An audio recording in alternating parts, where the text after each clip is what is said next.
जय हिंद दोस्तों। पिछले वीडियो में हम लोग देख चुके थे फंडामेंटल राइट देख रहे थे रिवीजन में, और हम लोग आर्टिकल 32 तक देख चुके थे, जबकि 32 कंप्लीट नहीं हुआ था। कुछ टेक्निकल कारण से वीडियो में वो कट हो गया है। तो चलिए आज हम लोग फंडामेंटल राइट का लास्ट आर्टिकल भी देख लेते हैं, जो कि इम्पोर्टेंट है। पहले फंडामेंटल राइट की बात करें तो यह कितने से कितने तक है, तो आर्टिकल 12 से 35 तक क्या है, फंडामेंटल राइट है। और भाग की बात करें तो किस भाग में है, तो भाग 3 में है। इस चीज़ को भी ध्यान रखिएगा ताकि आपको याद हो जाए। चलिए अब देख लेते हैं आगे नेक्स्ट आर्टिकल 32। आर्टिकल 32 में क्या कहता है, संवैधानिक उपचारों का अधिकार। ये बहुत ही इम्पोर्टेंट आर्टिकल है, संवैधानिक उपचारों का अधिकार। ठीक, याद रखेंगे कि इस आर्टिकल 32 को ही डॉक्टर भीमराव अंबेडकर जी ने इसको संविधान की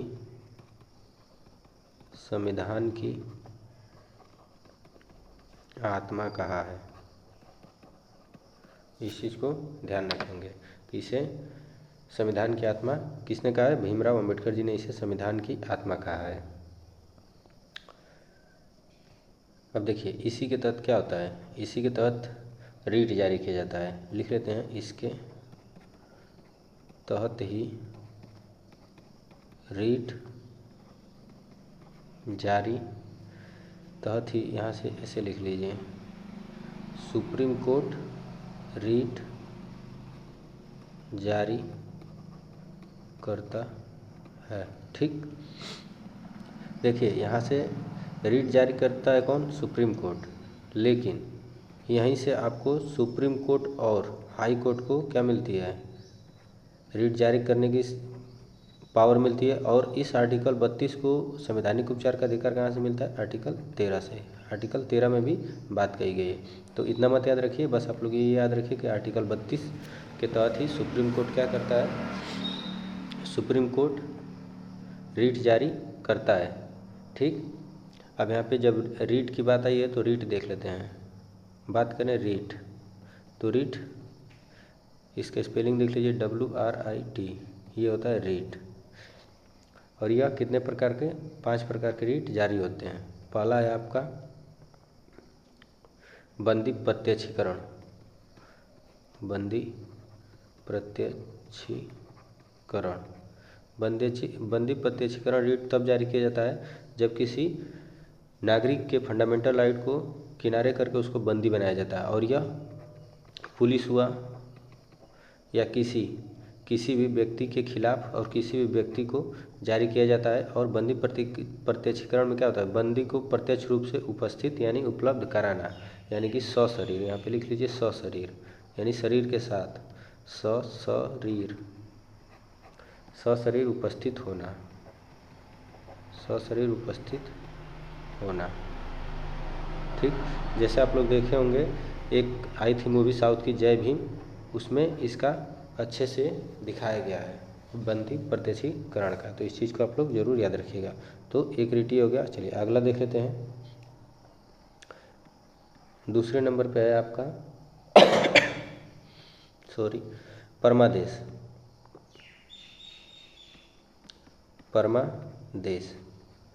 परमादेश में क्या होता है कि हम आदेश देते हैं। इसका अर्थ होता है हम आदेश देते हैं। इस बात को याद रखेंगे, इसका मतलब ये होता है। फिर तीसरा आपका होता है प्रतिषेध का मतलब होता है निलंबन या रोकना, यानी किसी चीज़ को रोक देना। यानी कोर्ट क्या कर सकता है, कोई अनैतिक कार्य होता है चाहे कुछ भी है तो उस पर निलंबन लगा सकता है। फिर आपका चौथा, यानी मान लीजिए कोई कानून ऐसा बन गया जो फंडामेंटल राइट को प्रभावित करे तो उसे उस आर्टिकल या उस नियम को क्या कर सकता है, सुप्रीम कोर्ट रीट जारी करके रोक सकता है। फिर आगे आपका उत्प्रेषण। ठीक, उत्प्रेषण क्या है, यह याद रखेंगे, यह वरिष्ठ न्यायालय यानी उच्च न्यायालय निम्न न्यायालय को क्या करता है, आदेश जारी करता है निम्न न्यायालयों को आदेश देता है। तो यहाँ पे लिख लीजिए अपर कोर्ट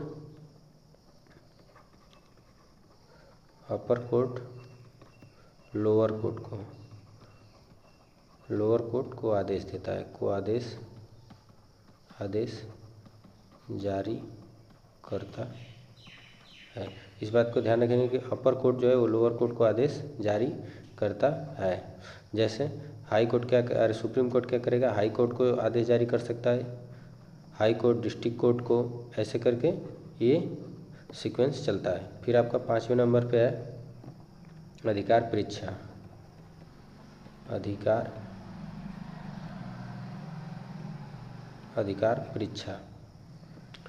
परीक्षा में क्या है कि मैं मतलब किस अधिकार से, सीधी सी बात है किस अधिकार से, इसका तात्पर्य होता है किस अधिकार से, बस ये याद रखिए किस अधिकार से। अब ये न्यायालय कब जारी करता है, मान लीजिए कोई ऑफिसर है, उसका कार्य करने का क्षेत्र ये है, लेकिन ये अपने क्षेत्र से बाहर जाकर कोई कार्य करता है। ठीक, मान लीजिए उसको किसी डिस्ट्रिक्ट में दिया गया कि आप इसी डिस्ट्रिक्ट में अपना कार्य कर सकते हैं, लेकिन वो दूसरे डिस्ट्रिक्ट में कार्य करता है और जाके वहाँ पे अपना पावर यूज करता है, तो न्यायालय क्या कर सकता है, इसे जारी करके पूछ सकता है कि आप किस अधिकार से दूसरे जगह पे अपने अधिकार क्षेत्र से बाहर काम कर रहे हैं या कार्य कर रहे हैं। तो या इसका मतलब ये होता है। तो यहाँ पे अगर लिखना चाहें तो लिख सकते हैं कि जब कोई पदाधिकारी यानी जो पद पे आसीन अधिकारी है, अधिकारी अपने अधिकार से बाहर कार्य करता है तब जारी किया जाता है, तब जारी किया जाता है। तब जारी किया जाता है क्या, तब जारी किया जाता है यह रीट, तब यहाँ पे लिख लीजिए यह रीट जारी किया जाता है। तो उम्मीद है कि सारे रीट आप लोगों को याद हो गए होंगे। तो याद रखेंगे कि सुप्रीम कोर्ट कितने प्रकार का रीट जारी करता है, 5 प्रकार का एग्जाम में पूछता है। ठीक, और सबका हमने अर्थ बता दिया। आर्टिकल 32 को याद रखिएगा, बहुत ही इंपॉर्टेंट आर्टिकल है, कुछ याद करिए या ना करिए। संवैधानिक उपचारों का अधिकार, और भीमराव अम्बेडकर जी ने इसे संविधान की आत्मा कहा है।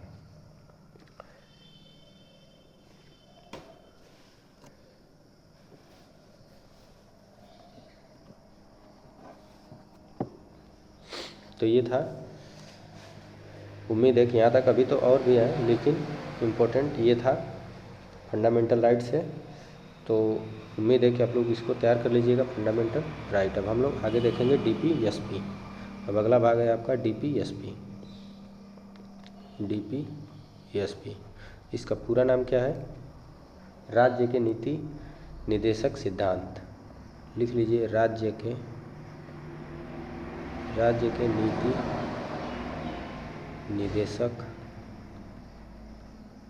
निदेशक सिद्धांत।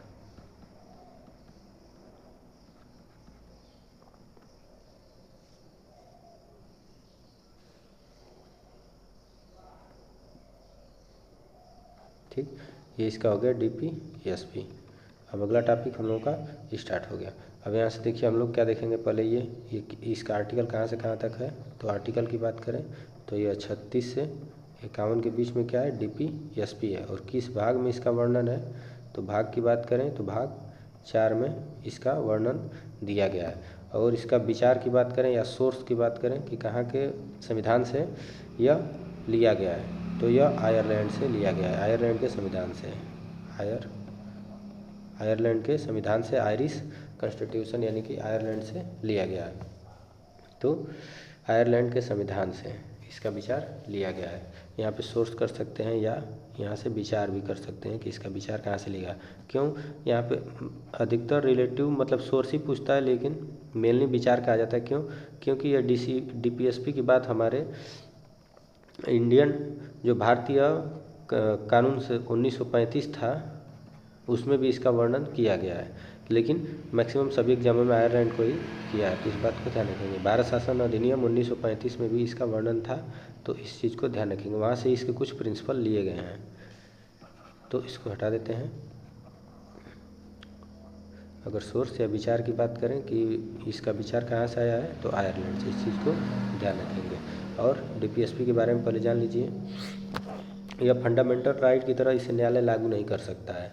यह राज्य के ऊपर होता है कि इसमें लिखे हुए प्रावधान राज्य ऊपर आपको देता है नहीं देता है, आप उसके खिलाफ कोर्ट में नहीं जा सकते हैं, वाद विवाद इस पर नहीं कर सकते हैं। तो यहाँ पे लिख लीजिए,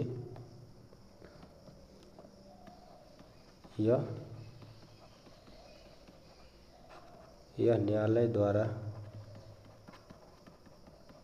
लागू नहीं किया जा सकता है।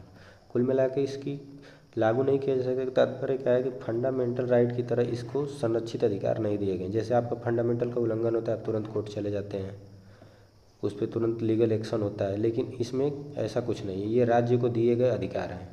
अब इसको राज्य देगा नहीं देगा, ये राज्य के लिए क्या है, पॉजिटिव है, ये राज्य के लिए पॉजिटिव है, लेकिन लोगों के लिए क्या निगेटिव है। वहीं पे फंडामेंटल राइट क्या है, फंडामेंटल राइट राज्य के लिए तो निगेटिव है, ये स्टेट के लिए क्या है, निगेटिव है, लेकिन लोगों के लिए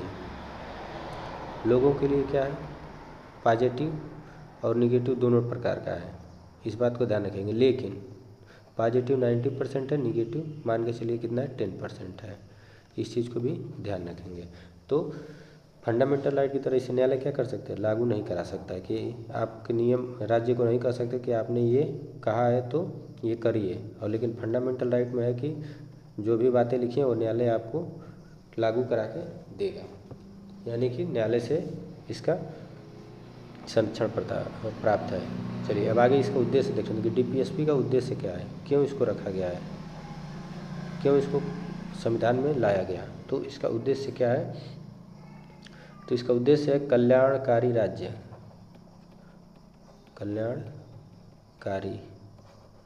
कल्याणकारी राज्य की स्थापना करना, राज्य की स्थापना करना। अब कल्याणकारी राज्य का मतलब क्या है, जहाँ पे कोई भेदभाव ना हो सबके लिए। जैसे कोई कमज़ोर वर्ग है तो उसके उत्थान के लिए राज्य क्या करेगा, अलग से कोई प्रावधान बना सकता है ताकि वह मुख्य धारा से जुड़ सके, ऐसे कार्य कर सकता है। ठीक, जैसे आप देखे होंगे कि बालकों के लिए कुछ योजनाएं चल रही हैं, तो ये सब क्या है, ये राज्य के द्वारा चलाए गए कल्याणकारी राज्य की स्थापना के लिए चलाए गए सारे प्रावधान हैं। और ये किसके तहत होते हैं, डीपीएसपी के तहत ही इसको स्थापित किए जाते हैं। यानी इसमें सीधी सी बात है, डीपीएसपी में राज्य को करने के लिए कहा जाता है कि आप एक आदर्श राज्य की या कल्याणकारी राज्य की स्थापना करेंगे, जहाँ पे आपकी सारे लोग क्या होंगे, खुश होंगे, या उन सभी में समानता होगी, उसमें समान न्याय मिलेगा। ठीक, कोई भूखा नहीं रहेगा, इस चीज़ ऐसे सारे नियम इसमें दिए गए हैं। तो चलिए अब आगे देख लेते हैं इससे संबंधित आर्टिकल्स। क्यों, आर्टिकल 36 से कितने के बीच में, 51 में है। चलिए देखते हैं। सबसे पहले आर्टिकल 36 देखेंगे। इसको हम जब फंडामेंटल राइट बता रहे थे, वहाँ भी हमने बताया था फंडामेंटल राइट में जब आर्टिकल 12 की बात कर रहे थे तो कह रहे थे कि जहाँ राज्य की परिभाषा आपको मिलेगी, आर्टिकल 36 में डीपीएसपी में भी वही परिभाषा मिलेगी। तो यहाँ पे क्या है, आर्टिकल 36 में राज्य की परिभाषा दिया हुआ है। आर्टिकल 36 में क्या है, राज्य की परिभाषा,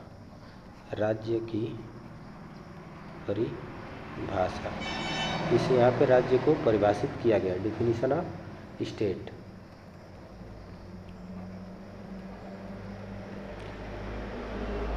डिफिनीशन ऑफ स्टेट, यहाँ पे राज्य की परिभाषा दिया गया है। और किस तरह से, आर्टिकल 12 की तरह। तो अगर आप लोग नहीं देखेंगे तो आर्टिकल 12 में जाके देखिएगा, हमने बताया कि वहाँ पे राज्य क्या चीज़ है, कैसे है। फिर आपका अगला आर्टिकल आ जाता है आर्टिकल 37। सारे आर्टिकल देख लेंगे, लगभग में एक आध दो आर्टिकल जो इम्पोर्टेंट नहीं उसी को छोड़ा जाएगा डीपीएसपी का, नहीं तो सारे आर्टिकल देखा जाएगा। देखिए आर्टिकल 37 में क्या कहा गया है, जो हमने इधर पीछे बताया है अभी कि यह न्यायालय के द्वारा लागू नहीं किया जा सकता। इसी बात को कहाँ पे दिया गया है, आर्टिकल 37 में, कि जो डीपीएसपी है यह प्रवर्तनीय नहीं है, प्रवर्तनीय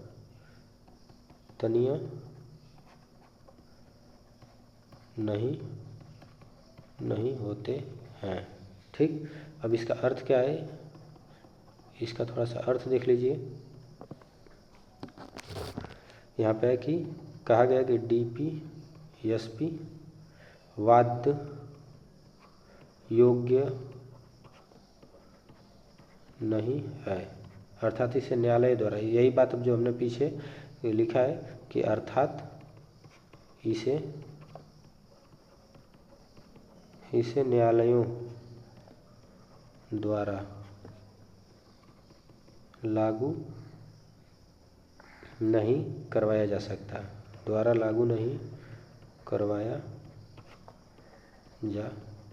सकता, इस बात को ध्यान रखेंगे। चलिए आर्टिकल 38 देख लेते हैं, अगला आर्टिकल।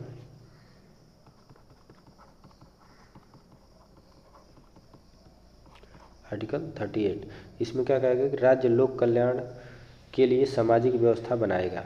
जो राज्य है, क्यों डीपीएसपी है, इसमें सारे राज्य को कार्य करने हैं, किसके लिए, हम लोगों के लिए। तो यहाँ पे कहा गया कि राज्य जो है वह लोक कल्याण के लिए सामाजिक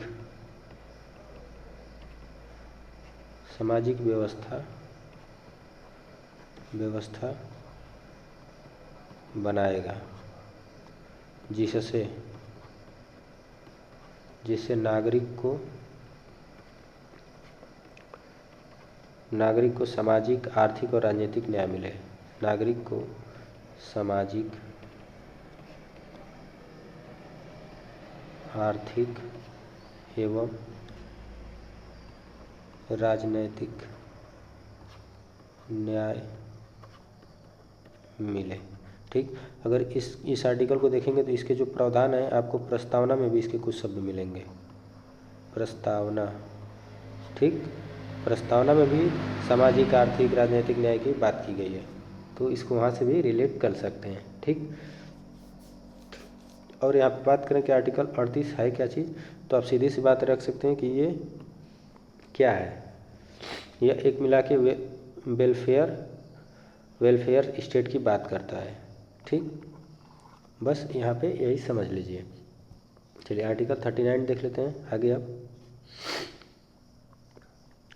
आर्टिकल 39 एक प्रकार से कहिए तो बड़ा आर्टिकल है, इसके सब क्लास बहुत हैं।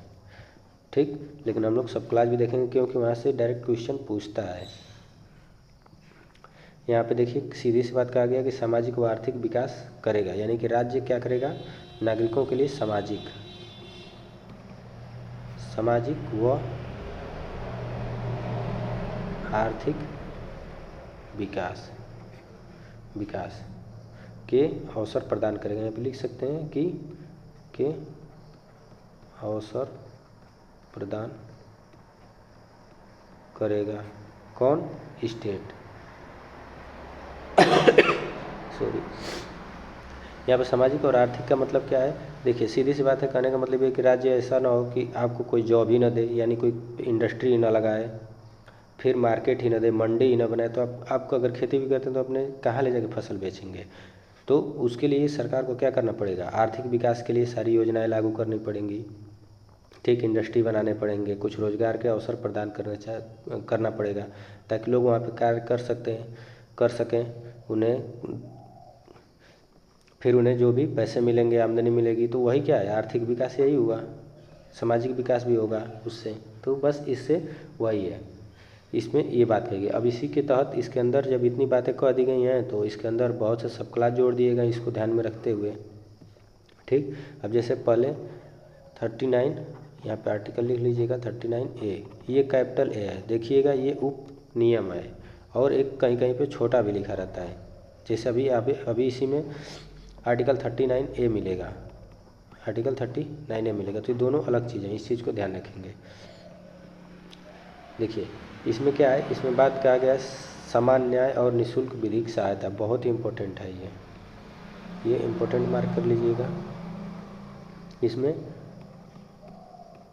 समान न्याय यानी सबको समान न्याय मिले और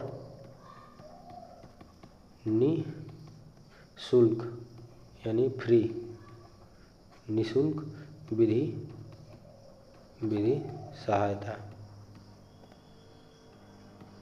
यानी आपके पास पैसा नहीं है तो राज्य क्या करेगा कि आपको निःशुल्क विधि सहायता देगा, यानी आपको वकील प्रोवाइड कर देगा, आपको न्यायालय तक लेके जाएगा। ये सब क्या है, ये निःशुल्क विधि सहायता में प्राप्त होगा। ठीक, इसका मतलब ये होता है, यानी कि सबको समान न्याय मिलेगा और निःशुल्क विधिक सहायता। बहुत लोग गरीब हैं, वो पता चला उनके ऊपर कोई केस मुकदमा है, पैसा ही नहीं कि वो लड़ पाएंगे, तो राज्य क्या करेगा, उसको आगे बढ़ाएगा और उसे सहायता करेगा और निःशुल्क विधिक सहायता देगा।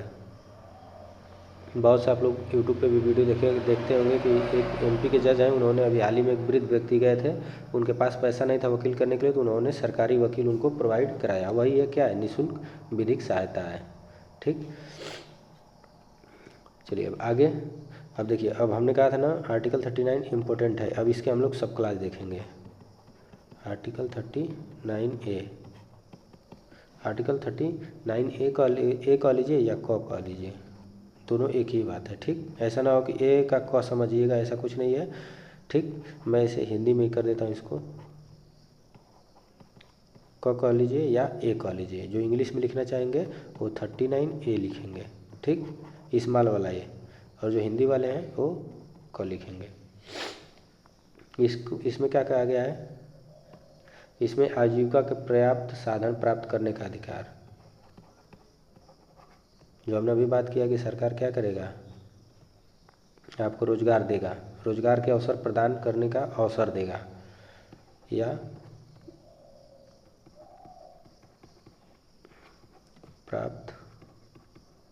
पर्याप्त साधन प्राप्त करने का अधिकार, ये आपका एक प्रकार से अधिकार है। इसमें कौन, मेल भी हैं और फीमेल भी हैं। ठीक, दोनों को, ऐसा नहीं कि बस पुरुषों के लिए ही रोजगार का अवसर मिल रहा है, महिलाएं खाली बैठी हैं, तो ऐसा कुछ नहीं होगा, दोनों को समान। ये क्यों, क्योंकि हमारा जो संविधान है वो समानता की बात करता है, समान न्याय की बात करता है, समान आर्थिक विकास की बात करता है, सब कुछ हर जगह समान। तो समान में क्या है, मेल और फीमेल दोनों हैं, दोनों का सेम विकास होना चाहिए, इस चीज़ की बात करता है। चलिए अब हम लोग देखेंगे आर्टिकल 39 ख, और इंग्लिश वाले का लिखेंगे 39 स्मॉल वाला बी, इस चीज़ को भी ध्यान रखेंगे। इसमें भौतिक संसाधनों का उचित विवरण हो। इसमें क्या है, भौतिक जो संसाधन है, भौतिक संसाधनों का उचित वितरण की बात की गई है। अब संसाधन कैसे, जैसे इसमें फेयर डिस्ट्रीब्यूशन,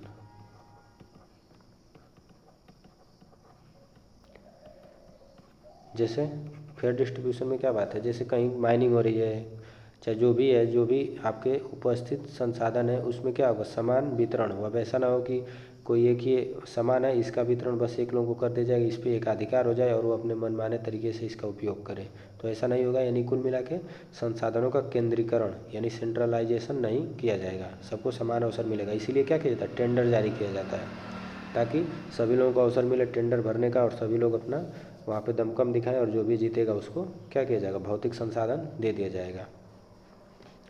फिर आपका आर्टिकल 39 ख के बाद क्या है, ग, और इंग्लिश वाले लिखेंगे 39C। ठीक, चलिए आगे देख लेते हैं। इसमें भौतिक संसाधनों का संकेंद्रण ना हो, संकेंद्रण, इसमें इसी बात को द्वारा कहा गया, लेकिन इसको दूसरे तरीके से कहा गया कि भौतिक संसाधनों का जो संकेंद्रण न हो, अर्थात धन का समान वितरण हो। यहाँ पे भौतिक संसाधन की बात की गई है, जैसे जो हमने बताया टेंडर जारी करके, जैसे माइनिंग हो गया, चाहे कहीं उत्खनन हो रही है तो उसके लिए। अब यहाँ पे बात किया गया कि जो भी सरकारी फंड है या जो भी है उसका केंद्रीकरण ना हो, कहीं धन का समान वितरण, सबको समान मिले, इसमें ये बात कहा गया है। तो भौतिक संसाधनों का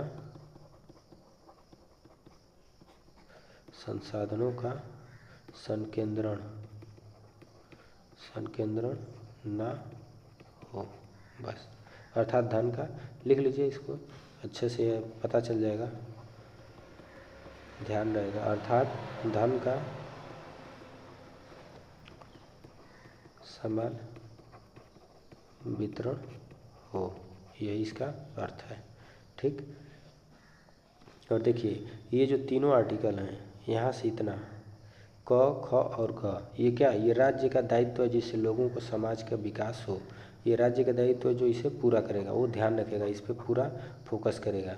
जैसे राज्य का क्या काम है कि संसाधनों का सही वितरण करे, धन का केंद्रीकरण न होने दे, आजीविका को पर्याप्त साधन प्राप्त करे। ठीक, ये सब क्या है, ये राज्य की दायित्व है। ऐसे डीपीएसपी तो पूरा ही, डीपीएसपी जितना है वो राज्य का ही क्या है, दायित्व है। चलिए अब आगे देख लेते हैं 39 घ।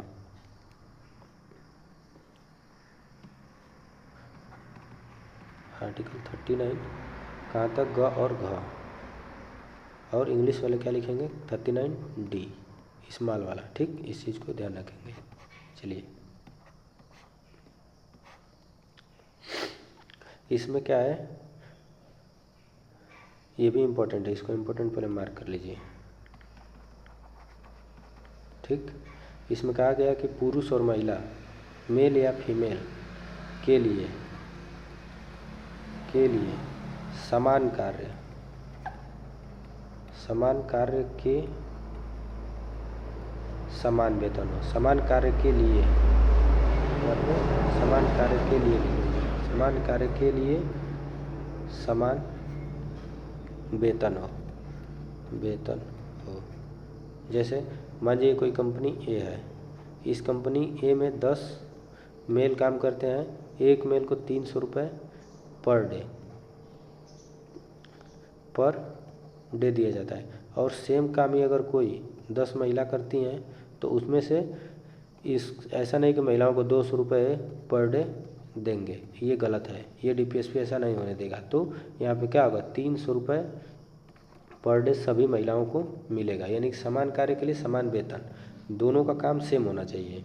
तो समान कार्य के लिए समान वेतन का प्रावधान किया गया है। ठीक है, उम्मीद है कि समझ में आ गया होगा। इसको हटा देते हैं। चलिए अब आर्टिकल अगला देख लेते हैं, आर्टिकल 39 कड़ा, और इंग्लिश वाले लिखेंगे आर्टिकल 39 ई, इस बात को ध्यान रखेंगे। चलिए आगे, इसमें क्या कहा गया, प्रतिकूल रोजगार से बचाना, प्रतिकूल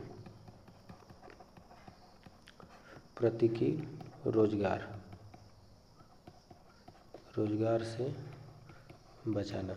राज्य का दायित्व है कि वह प्रतिकूल रोजगार, मान लीजिए कोई वृद्ध व्यक्ति है और उसको काम ऐसा दे दिया कि जहाँ धूल मिट्टी है ज़्यादा और ज़्यादा हार्ड वर्क है, और उसको वहाँ पे क्या किया गया, मजदूरी या कार्य के लिए लगा दिया गया। तो इससे क्या है, प्रतिकूल, यानी कि जो आपके अनुकूल ना हो, जो आपके हिसाब से ना हो। तो प्रतिकूल रोजगार से बचाना भी क्या है, डीपीएसपी का ही भाग है और यह राज्य का दायित्व है। ठीक, मेनली इसमें देखिए किसके लिए बात की गई है, तो इसमें मेल और फीमेल यानी लड़के और लड़की, बच्चे की बात की गई है, बच्चों की बात की गई। अर्थात जो यहाँ पे प्रतिकूल रोजगार का मतलब क्या है, किसको रखा जाएगा, कैसे माना जाएगा। तो अर्थात यहाँ पे लिख लीजिए जो आयु हो गया, वेतन हो गया, स्वास्थ्य हो गया, इन सब पहलुओं को ध्यान में रखते हुए स्वास्थ्य के प्रतिकूल हो, ऐसे कार्य पे से संरक्षण दिया जाएगा कि ऐसे जगह पे कार्य करने से बचाया जाए। ठीक, कि जो आयु के खिलाफ हो, जैसे होता है ना कि 14 वर्ष से कम बच्चों को किसी भारी कारखाने में नहीं लगाया जा सकता है। तो ये सब किसका दायित्व है, ये राज्य का दायित्व है कि इस पर निगरानी रखे, इसको रोके, नियम कानून बनाए। ठीक, तो ये भी इम्पोर्टेंट है, इसको इम्पोर्टेंट कर लीजिएगा।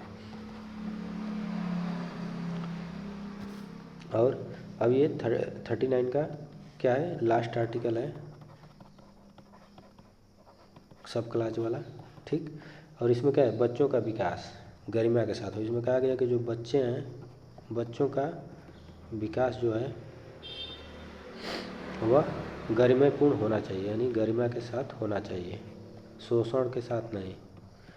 अब इसमें क्या है, गरिमा के साथ का मतलब क्या है, खेल कूद की व्यवस्था की जाए, शिक्षा की व्यवस्था की जाए, उचित मनोरंजन की व्यवस्था की जाए, ये सब क्या है, उचित स्वास्थ्य की व्यवस्था की जाए, तभी तो कोई गरिमा के साथ जी पाएगा। अब ऐसा हो कि उसका शोषण हो रहा है तो किसी बच्चे का, तो क्या ही गरिमा के साथ विकास करेगा। तो इस चीज़ को भी ध्यान रखेंगे। और ये दोनों आर्टिकल ध्यान रखेंगे, ये किससे थे, ये आर्टिकल सब बच्चों से संबंधित थे। ये आर्टिकल क्या है, बच्चों से संबंधित, बच्चों से संबंधित है, इस चीज़ को संबंधित है, इस बात को ध्यान रखेंगे। ठीक, और जो लोग आर्टिकल 39 चल लिखें, इसको हमने इंग्लिश में शायद नहीं बताया है, तो इसको 39F कर लीजिएगा, स्मॉल एफ करिएगा। कैसे, इससे लिखा नहीं जा रहा है। ठीक, तो 39F इसको कर लीजिएगा। चलिए अब हम लोग आगे देखेंगे अब इसका ही आर्टिकल। अब चलिए अब देख लेते हैं आर्टिकल DPSP का आर्टिकल 40। अब तक हम लोग सब क्लास देख रहे थे, किसका, 39 का। 39 का क्या था, सब क्लास था, ABCD। अब देखेंगे हम लोग आर्टिकल 40। आर्टिकल 40 में क्या है, ग्राम पंचायतों का गठन, ग्राम पंचायतों का गठन। ठीक, इसको इम्पोर्टेंट मार्क कर लीजिएगा, क्योंकि एग्जाम में पूछता है, और स्टेट एग्जाम में तो मोस्टली पूछता है। ग्राम पंचायतों का गठन किस आर्टिकल में है, यानी राज्य क्या करेगा, ग्राम पंचायत का गठन करेगा। इसलिए आप जिस भी गांव में रहते होंगे या गांव से रिलेटेड होंगे, चाहे नगर पालिका से होंगे, वहाँ पे क्या होगी, ग्राम पंचायत सभा होगी, यानी ग्राम का गठन किया जाएगा। वहाँ पे एक निर्वाचित क्या होगा, प्रधान होगा, मुखिया होगा। तो ये सब क्या है, ये पंचायतों का गठन से ही संबंधित सारे प्रावधान हैं। चलिए अब आर्टिकल आगे देख लेते हैं, आर्टिकल 41। इसमें क्या है, 41 में काम, शिक्षा, लोक सहायता,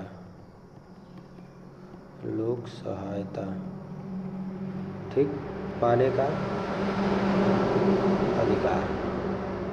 ये राज्य से उम्मीद की जाती है कि काम, शिक्षा, मतलब हमें कोई रोजगार मिलेगा, शिक्षा मिलेगा, यानी जैसे प्राइमरी स्कूल का संचालन हो गया, लोक सहायता हो गया, पाने का जो है अधिकार है। ये किससे, ये देखिए अधिकार तो है, ये फंडामेंटल की तरह अधिकार नहीं है, यह एक प्रकार से क्या है, राज्य से उम्मीद है, इसलिए कि राज्य इसे बस लागू कर सकता है और इसे न्यायालय लागू नहीं करा सकता है DPSP को, इसलिए ये अधिकार है। आप सरकार से पूछ सकते हैं, सरकार दे न दे ये बात अलग चीज़ है। ठीक, जैसे इसमें क्या है, बूढ़ों को क्या मिले, लोक सहायता मिले, फिर बेरोजगार को क्या मिले, काम मिले, फिर जो अशक्त हैं उन्हें क्या मिले, उन्हें लोक सहायता मिले, जो लोग अशिक्षित हैं उन्हें शिक्षा मिले, ठीक, जो बीमार है उसे क्या मिले, इलाज मिले। ये क्या है, ये लोक सहायता के अंदर सब आते हैं, तो इस बात को ध्यान रखेंगे। अब चलिए आगे आर्टिकल देख लेते हैं, आर्टिकल 42। आर्टिकल 42 काम की न्यायसंगत और मनोविज दशाओं का तथा प्रसूति सहायता का उपबंध। इसमें देखिए ये आर्टिकल इम्पोर्टेंट है, इसे कर लीजिएगा, लेकिन इतना भी नहीं है, पूछता नहीं, बस इसमें एक अभी देख लेते हैं, बता देते हैं, इसको थोड़ा सा लिख दें। काम की न्यायसंगत, काम की न्यायसंगत और मनोचित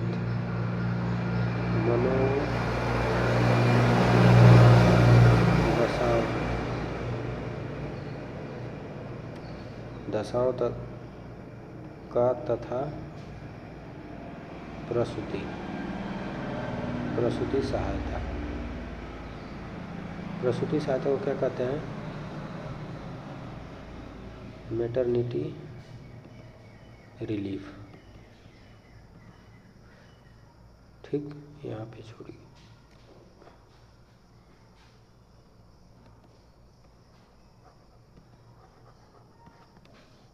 ठीक, ये जो हम लोगों को देखते होंगे ऑफिसों में या सरकारी कार्यालयों में जो महिलाएं गर्भावस्था में उन्हें छुट्टी दी जाती है, वही चीज़ है यह। तो बस इसके लिए यह सहायता पूछ देता है कभी कभी कि किस आर्टिकल के तहत उन्हें यह छूट दी जाती है का उपबंध। बस ये है इसका, तो यहाँ से थोड़ा सा इसको याद रख लीजिएगा। चलिए अब आगे देख लेते हैं आर्टिकल 43। इसमें कहा गया है जो काम करने वाले कार्मिक हैं, कार्मिकों का एक न्यूनतम वेतन हो, कार्मिकों की न्यूनतम मजदूरी। बस ये एक प्रकार से शोषण से, मजदूरी के शोषण से यानी किसी का शोषण से रोकने के लिए बनाया गया था। न्यूनतम मजदूरी का ये कंसेप्ट लाया गया था और इसी के तहत क्या है, मनरेगा कल्याणकारी राज्य के तहत कार्य करता है। जैसे उसमें क्या है कि आप काम करेंगे तो आपको मिनिमम 100 रुपये मिलेगा ही मिलेगा। मैंने एक एग्जाम्पल लिया है, तो एक ये है कि आप कहीं भी काम करते हैं, जो कोई भी कर्मचारी है चाहे कोई भी काम करने वाला व्यक्ति अगर कहीं भी काम करता है, तो अगर सरकार निर्धारित कर दे कि 100 रुपये मिनिमम रहेगा, तो इससे नीचे तो कोई नहीं देगा, 100 रुपये तो मिनिमम देगा। अब इसके ऊपर आप 200, 400 जितना देना चाहे मजदूरी दे सकते हैं। तो एक अच्छा आर्टिकल है। तो कार्मिकों की न्यूनतम मजदूरी का जो उपबंध है इसमें दिया गया है और इसी में कहा गया है, इसको नोट कर लेंगे, ये पूछ देता है कुटीर उद्योगों का प्रोत्साहन इसी में है। आर्टिकल 43 में कुटीर उद्योग का प्रोत्साहन, इसमें कुटीर उद्योग को प्रोत्साहन देना, यानी कि जैसे कुटीर उद्योग में क्या आता है, धागा कताई हो गया, जो हम लोगों के ये चलते थे गांव घरों में, ये धागा काटने का वो काम। चलिए आर्टिकल 44 देख लेते हैं आप। आर्टिकल 44, इसमें क्या है, समान नागरिक संहिता, समान नागरिक संहिता यानी कि यूनिफॉर्म सिविल कोड, ये बहुत ही चर्चा में रहा है। यूनिफॉर्म सिविल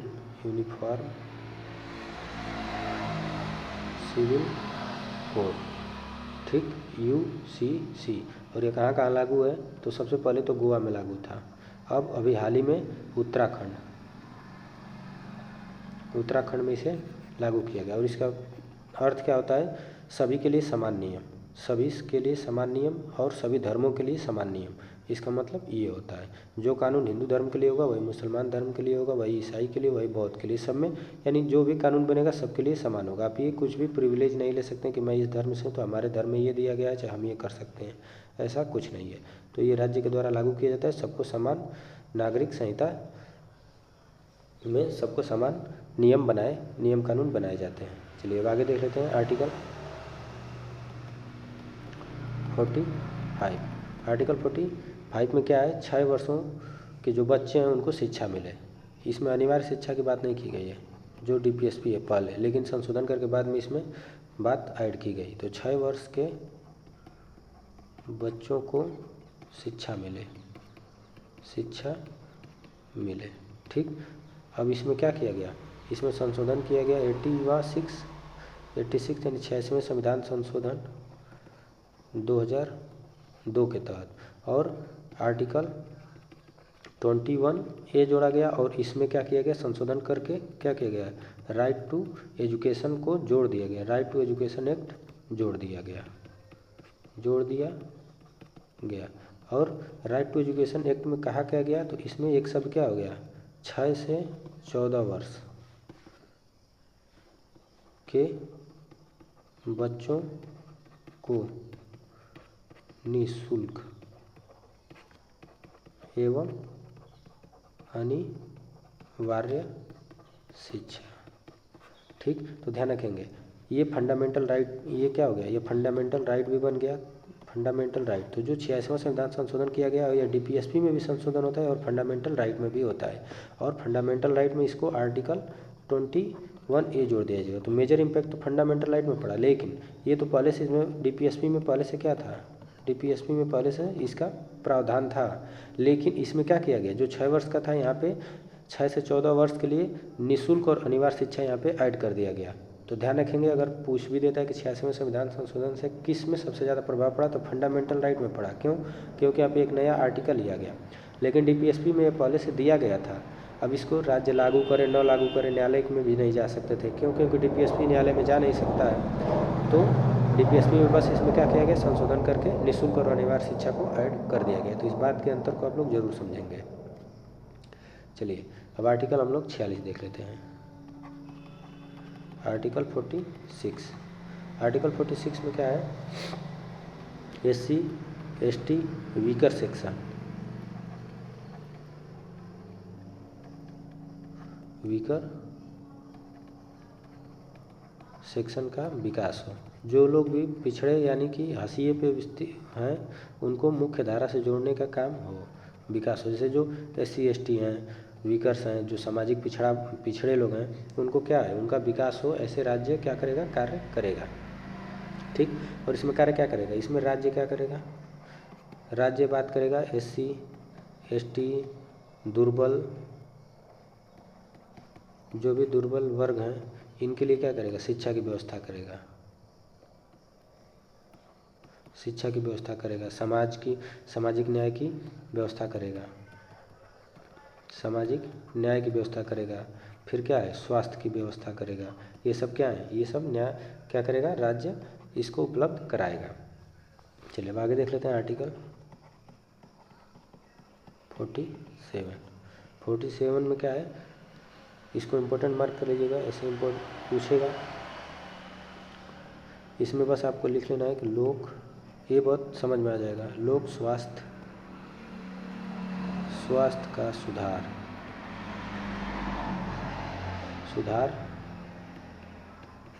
करने का राज्य का कर्तव्य।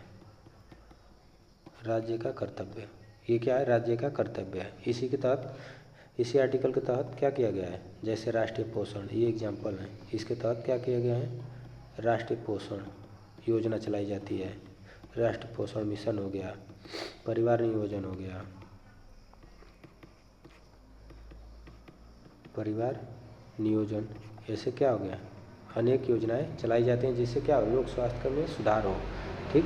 जीवन स्तर क्या हो, जीवन स्तर आपका ऊंचा हो। ये ऐसे सारे योजनाएं चलाएगा, ये किसका कर्तव्य है, राज्य का कर्तव्य है। चलिए आर्टिकल 49 देख लेते हैं।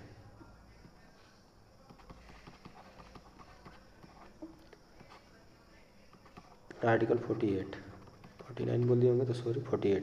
इसमें इसको इम्पोर्टेंट मार्क करिएगा। इसे भी डीपीएसपी के कुछ आर्टिकल ऐसे हैं जो सभी एग्जामों में पूछते हैं। जैसे आर्टिकल 48 हो गया, फिर आपको आर्टिकल 48A मिलेगा। ठीक। इसमें क्या है, कृषि एवं पशुपालन का संगठन, यानी कि जैसे कृषि और पशुपालन, यानी कृषि के लिए क्या है, वैज्ञानिक विधि से कृषि करने के सारे योजनाएं चलाई जाएं, उत्तम किस्म के बीज उपलब्ध कराए जाएं। जैसे सोसाइटी जो चलती है, चाहे सरकारी ब्लॉक से आपको बीज मिलता है। फिर पशुपालन में क्या हो, टीकाकरण का व्यवस्था चलाना, अच्छे नस्ल के पशुओं को उपलब्ध कराना या उनका ब्रीडिंग कराना, ये सब क्या है, ये राज्य का दायित्व है। फिर 48 में क्या है, पर्यावरण संरक्षण, ये हाल ही एग्जाम हुआ था पेट में, उसमें भी ये आर्टिकल किसी शिफ्ट में पूछा था। वन्य जीव की रक्षा। ठीक। ये राज्य का दायित्व है। और इसको किसके तहत जोड़ा गया, तो 42 संविधान संशोधन 1976 के तहत जोड़ा गया था। इस बात को ध्यान रखेंगे। और इसी के तहत क्या चलाया जाता है, हाथी परियोजना हो गया। फिर आपका क्या हो गया, टाइगर प्रोजेक्ट हो गया,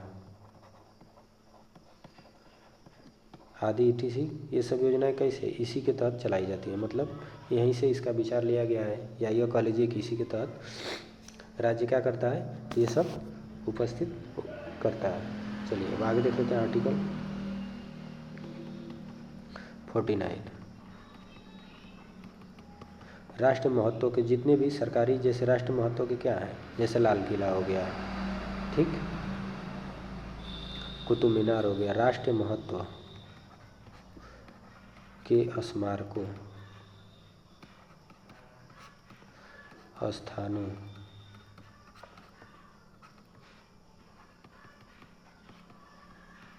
वस्तुओं का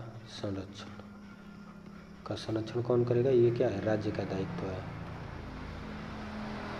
ये राज्य का दायित्व है, ठीक। फिर आर्टिकल, अब इसमें कुछ समझाने की चीज़ नहीं है। आर्टिकल 50 आपका 50 में क्या है? कार्यपालिका और न्यायपालिका का पृथक्करण, ये इम्पोर्टेंट मार्क कर लीजिएगा।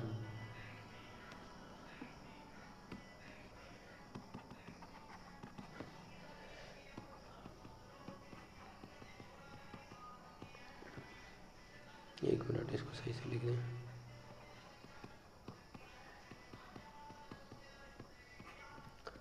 कार्यपालिका एवं न्यायपालिका का पृथक्करण, यानी कि separation between judiciary and executive, ठीक, इसका सेपरेशन है, यानी कि कार्यपालिका को न्यायपालिका से अलग करने की बात कही गई है। फिर आपका लास्ट आर्टिकल है आर्टिकल 51, ये डीपीएसपी का लास्ट है, और इसमें क्या है? अंतर्राष्ट्रीय शांति और सुरक्षा से संबंधित ये प्रावधान है, यानी राज्य क्या करेगा? अंतर्राष्ट्रीय शांति और सुरक्षा को सपोर्ट करेगा, यानी उसको बढ़ावा देगा। ऐसा नहीं है कि अंतर्राष्ट्रीय शांति किसी पे आप हमला करके युद्ध कर रहे हैं, तो ऐसा कुछ नहीं है। तो अंतर्राष्ट्रीय शांति और सुरक्षा से संबंधित सारे प्रावधान यहाँ पे यानी नियम कानून दिए गए हैं। तो ये थे, क्या था ये? डीपीएसपी। तो हमने क्या किया? डीपीएसपी देखा आज। डीपीएसपी कितने से? आर्टिकल 36 से 51 के बीच में, और भाग 4, ठीक। और सोर्स की बात करें तो आयरलैंड। तो ये था क्या? आपका पूरा डीपीएसपी। अब आपके लिए एक क्वेश्चन है, ठीक, कि वन्य जीव संरक्षण अधिनियम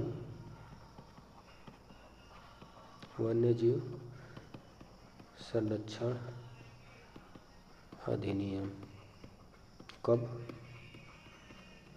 आया या लाया गया, या कब का? ये लिख लीजिए, अधिनियम कब का है, यानी किस ईयर का है, ठीक। इस चीज़ को आप लोग कमेंट में ज़रूर बताइएगा, ठीक। और ये भी बताइएगा कि ये किस आर्टिकल के तहत डीपीएसपी में के तहत ये लाया गया होगा, यानी अभी हमने कुछ परियोजनाएं बताई हैं, उसी के तहत था, बस आप लोग बताइएगा। तो आज हम लोग डीपीएसपी देख लें। अब आगे हम लोग क्या करेंगे? नेक्स्ट वीडियो में फंडामेंटल ड्यूटीज देखेंगे और उसके आगे के आर्टिकल देखेंगे, ठीक। चलिए मिलते हैं अगले वीडियो में। वीडियो देखने के लिए धन्यवाद। सब्सक्राइब करिए।